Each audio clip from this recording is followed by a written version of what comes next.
तुम्हें ऋषभ जी को रोकना है। एक मिनट प्रीता, तुम क्या कहना चाहती हो? शर्लिन का अफेयर चल रहा है, she is having some affair with someone. Yes, और वो लड़का शर्लिन के बेडरूम में था। दोनों एक दूसरे के इतने करीब, एक दूसरे की बाहों में थे। तुम्हें पता है वो शर्लिन उसके शॉर्ट के स्टॉप इट! कितनी कहानियां बनाओगी? Just enough, it's enough. मैं कोई कहानी नहीं बना रही हूँ करण, मैंने अपनी आंखों से देखा ही नहीं है, मैंने अपने कानों से सुना भी है। तुम्हें पता है शर्लिन उस लड़के से क्या कह रही थी? तुम्हें मुझे ऋषभ जी के साथ शेयर करना होगा, क्या ऋषभ जी मान जाएंगे? और फिर हंस के कहती कि मैं ऋषभ जी को ये बात बताऊंगी ही नहीं। ये बात तो साफ है, उस लड़की का अफेयर चल रहा है, वो ऋषभ जी को चीट कर रही है। I said stop it! Just stop it! Just stop it! Just stop it! तुम कुछ भी कहानी बनाओगी और मैं उस पर यकीन कर लूंगा? तुम्हें ऐसा लगता है? हाँ? और तुम्हारा ये जो डबल टॉक है ना, उससे तुम्हारा झूठ पकड़ा गया। तुमने पहले कहानी बनाई कि शर्लिन तुम्हें अपनी सौतन समझती है, उसने खाने में कुछ मिलाया ताकि तुम और ऋषभ दूर हो जाओ और वो ऋषभ के साथ सगाई कर सके, शादी कर सके। राइट? तुमने पहले डिसाइड कर, ऋषभ या उसका लवर। और अगर उसका कोई अफेयर होता तो ऋषभ के लिए वो इतना एक्सट्रीम स्टेप क्यों उठाती? खाने में जहर क्यों मिलाती? इतने लोगों की जान को क्यों इन्वॉल्व करती? बोलो, जवाब दो। नहीं, तुम क्या जवाब दोगी? मैं तुम्हें बताता हूं। तुम अपनी ये बातें ना थोड़ी रिकॉर्ड किया करो, बाद में सुना करो कि कितनी बड़ी मेंटल हो तुम। करण, यही बात तो मुझे भी समझ में नहीं आ रही कि आखिर क्या वजह हो सकती है कि शर्लिन को अपनी जिंदगी में एक लवर भी चाहिए और ऋषभ जी जैसा हस्बैंड भी चाहिए। Shut up! कुछ भी बोलती चली जा रही हो और तुम्हें लगता है मैं उस बात पे यकीन कर लूंगा? यही बोल देती कि गलती से गलत मसाले मिल गए, तुमसे और तुम्हारे घर वालों से गलती हो गई, हम तब भी मान जाते, लेकिन नहीं। ये सच नहीं। एग्जैक्टली, ये बात सच नहीं है। और सच क्या, मैं तुम्हें बताता हूँ। तुम्हारी कहानी पलट के मैं तुम्हें ही दिखाता हूँ। ओके? सच तो ये है प्रीता, तुम शर्लिन से जलती, तुमने उन दोनों की एंगेजमेंट डिस्ट्रॉय करने की कोशिश की। तुमने खाने में कुछ मिला दिया ताकि उन दोनों की एंगेजमेंट डिस्ट्रॉय हो जाए और तुम ऋषभ के करीब आ जाओ और तुम दोनों की सगाई और शादी हो जाए। उससे बात नहीं बनी, सगाई तो हो चुकी थी, तुमने नई कहानी बनाई। कहानी क्या? किसी के कैरेक्टर को खराब करना, और किसी का कैरेक्टर खराब करना बहुत आसान होता है। तुमने क्या देखा, क्या नहीं देखा, क्या देखकर क्या मुझे बताया, उससे क्या फर्क पड़ता है? जो सुन रहा है उसके दिमाग में तो शक पैदा हो ही जाता है, यानी मेरे दिमाग में तो शक पैदा हो ही गया। करण, मैंने तुमसे जो कुछ कहा है उसका एक एक लफ्ज सच नहीं। ये सच नहीं, और सच क्या है मैं तुम्हें बताता हूँ। सच तो यह है कि तुम खुद ऋषभ से सगाई करना चाहती थी, लेकिन उसने शर्लिन को चुना और तुम जेलस हो गई। 2 पल क्या साथ में बिता लिए तुमने? तुम तो सपने देखने लगी, ऋषभ लूथरा के, दी ऋषभ लूथरा के सपने। और तुम लोगों ने क्या वो प्राइज जीता था? Compatible couple. उसके बाद the rich guy and Preeta Arora. लेकिन एक बात याद रखना miss Preeta Arora, you and my brother never. Okay? 2 पल क्या साथ में बिता लिए तुमने? तुम तो सपने देखने लगी, ऋषभ लूथरा के, दी ऋषभ लूथरा के सपने। और तुम लोगों ने क्या वो प्राइज जीता था? Compatible couple. उसके बाद the rich guy and Preeta Arora. लेकिन एक बात याद रखना miss Preeta Arora, you and my brother never. Okay? बोल दिया, अब मैं बोलूं? क्या तुम्हें वाकई ऐसा लगता है कि मैं इस तरह की लड़की हूं जो अपने मोटिव के लिए किसी भी लड़की को बेवजह बदनाम करेगी या फिर दूसरों की जानों से खिलवाड़ कर लेगी?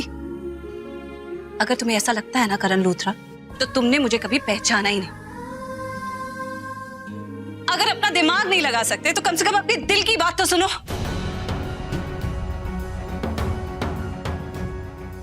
ठीक है, तुमने मुझे कितना कुछ सुना लिया, मैंने कुछ नहीं कहा ना। इन सब के बदले में करण मेरी हेल्प नहीं कर सकते तो मुझे एक मौका दे दो, एक चांस दे दो ये प्रूव करने के लिए कि शर्लिन ऋषभ जी के लिए बिल्कुल अच्छी लड़की नहीं है। अरे मैं कहीं ना कहीं ऋषभ जी के इस रिश्ते के लिए खुद को जिम्मेदार समझती हूं। नहीं प्रीता, तुम्हारी वजह से कुछ नहीं हुआ। ऋषभ ने शर्लिन को देखा, शर्लिन पसंद आ गई, दोनों ने सगाई कर ली। That's it. तुम मेरे घर से और मेरे घर वालों से दूर रहना, समझी तुम?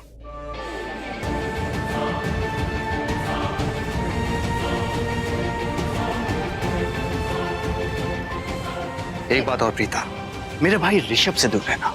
अगर तुमने उसकी लाइफ में ऐसा वैसा कुछ किया ना तो ये दुश्मनी पर्सनल हो जाएगी और मैं खुद तुमसे बदला लूंगा।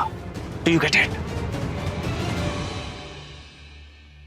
ये शादी तो मैं नहीं होने दूंगी और ना ही अपनी माँ को जेल में रहने दूंगी। करण, मेरी बात सुनो, मेरी माँ की भी गुनाह है और शर्लिन की गुनाही साबित करने के लिए मुझे तुम्हारी मदद की जरूरत है। करण, मेरे लिए नहीं तो अपने भाई के लिए मेरी मदद करो। चलेगा? माय गॉड, अब मैं क्या करूंगी? अकेले ये लड़ाई कैसे लड़ूंगी? एक बार मेरी बात समझने की कोशिश तो करता। बात सिर्फ मेरी नहीं है, ऋषभ जी को गलत शादी से बचाना है।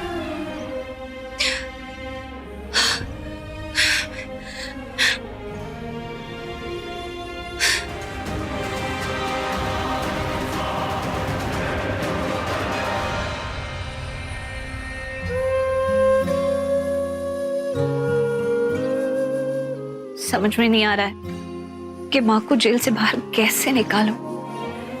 जो कुछ भी ट्राई करती हूँ फेल हो जाता है। इस वक्त यही बात मेरी प्रायोरिटी है, लेकिन कुछ पता नहीं करूं तो क्या करूं।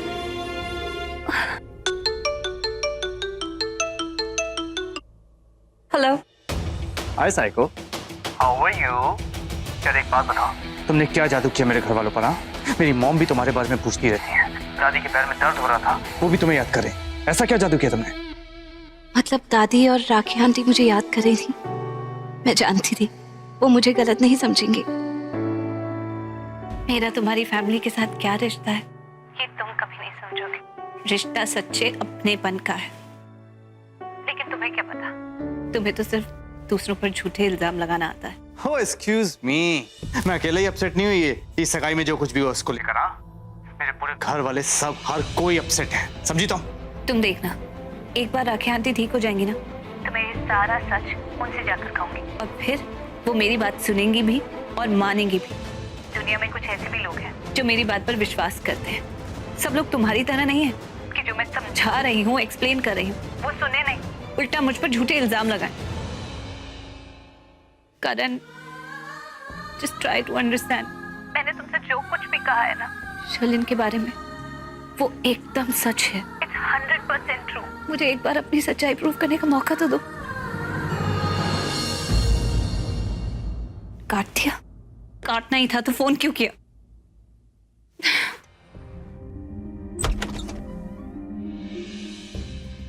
दी चाय। प्रीता जरा इधर आ बेटा, बैठ।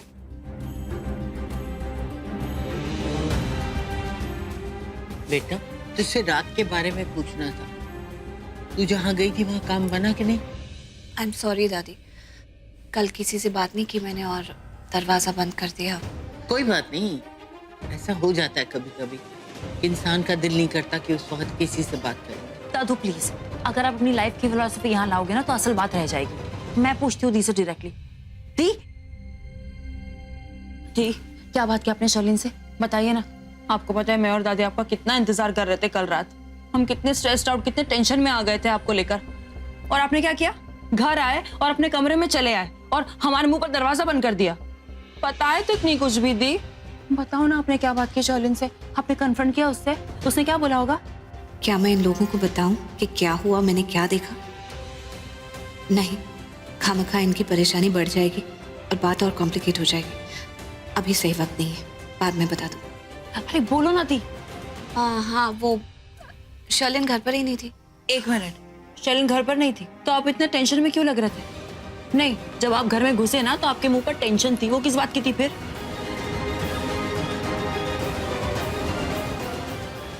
ये सब बातें छोड़ो, इस वक्त हमारी प्रायोरिटी, हमारा फोकस ये है कि माँ को जेल से बाहर कैसे निकालना है। बस उसी के बारे में सोचो। दादी, मेरे ख्याल से तो एक काम कर, तू वो पैकेट लेके पुलिस स्टेशन चली जा, उनको सारी बात बता। वो पैकेट लेकर जाने से क्या होगा दादी? कौन हमारी बात पर यकीन करने वाला है? अरे पर क्यों नहीं यकीन करेंगे? दादी, जिन लोगों की वजह से ये केस हुआ है वो बहुत ही पावरफुल लोग हैं। उनकी ताकत का मुकाबला हम कहाँ कर सकते हैं? मैं वो पैकेट लेकर चली जाती हूँ पुलिस स्टेशन, बोल देती हूँ कि शर्लिन की वजह से सब कुछ हुआ। लेकिन पुलिस मानने वाली है क्या? उन्हें लगेगा कि अब मैं शर्लिन को फंसाने की कोशिश कर रही हूँ, क्योंकि कौन मानेगा कि होने वाली दुल्हन खुद अपनी एंगेजमेंट इतनी बुरी तरह से बर्बाद कर सकती। अरे करण तक नहीं माना जब मैंने उसे बताया कि ऋषभ जी की शादी इतनी गलत लड़की से होने जा रही है। उल्टा मुझ पर इल्जाम लगाने लगा कि मैं ऋषभ जी के पीछे पड़ी हुई हूँ और शर्लिन से बहुत ही जेलस हूँ, जिसकी वजह से ये सब कह रही हूँ। ये नहीं कि अपने भाई को इतनी खतरनाक लड़की से बचाए, उल्टा मुझे धमकी देकर गया है कि उसके घर या उसके घर के आसपास कभी ना दिखो। बताओ। एक मिनट, आप कल रात करण सर से मिले और आपने उनको सब कुछ बता दिया?